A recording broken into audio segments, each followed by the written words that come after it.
We go live to Virginia for the murder mystery of a local reporter found dead in her own cottage. Does a Facebook posting just hours before Sarah's death provide some new clues? For the very latest, let's go to Robin Walensky. She's an anchor and reporter with The Blaze. Robin, tell us what happened here.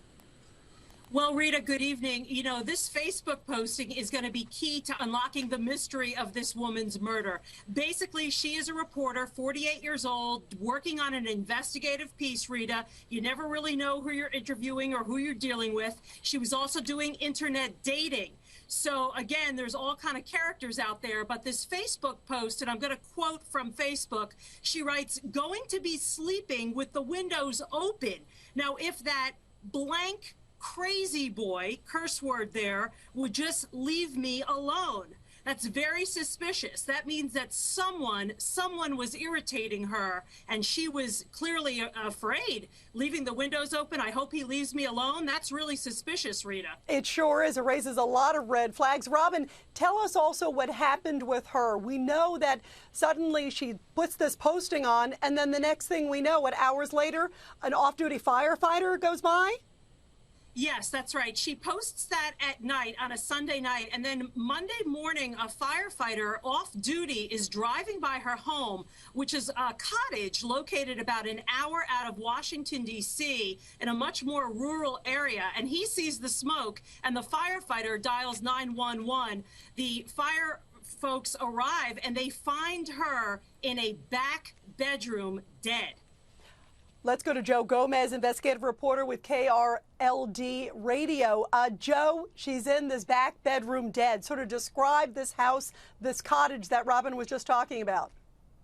That's right. This is a small cottage on a piece of farmland, somewhat isolated. We understand that Sarah moved out here because she felt safe, and it reminded her of a home that she used to live in when she was very young. Somebody that came here, police are treating this as a homicide investigation right now, Rita. So if somebody were to come here and do something to Sarah, they would have had to have known, exactly how to get in the house, potentially how to start a fire. As I mentioned, police are treating this as a homicide, as though foul play were involved. Right now, investigators are dipping into every possible lead they can, looking through past boyfriends, also looking into former stories that she was involved in to try to find out if there are any leads at all.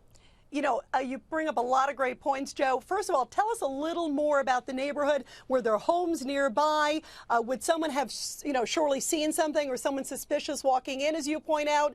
Did they see anything interesting?